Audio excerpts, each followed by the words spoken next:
Hi hello నమస్తే welcome to వైస్ ట్రక్ గ్లాస్. చూడండి ఫ్రెండ్స్, గోదావరి అందాలు.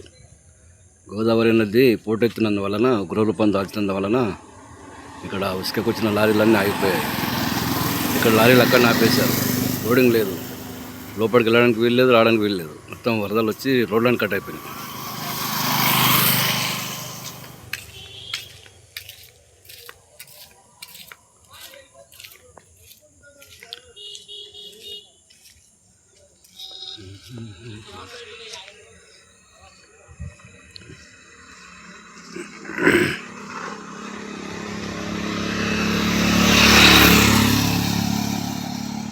చూడండి ఫ్రెండ్స్, ఎన్ని లారీలు ఆగాయో. ముందుకున్నాయి, ఇంకెనకకున్నాయి. అంత దూరం నడవలేం కాబట్టి కొద్దిగానే తీసి పెడుతుంది వీడియో, షార్ట్ వీడియో. అలాగే మన వీడియో నచ్చితే లైక్ చేయండి, షేర్ చేయండి, సబ్స్క్రైబ్ చేసుకోండి. ఓకే ఫ్రెండ్స్, జై డ్రైవర్.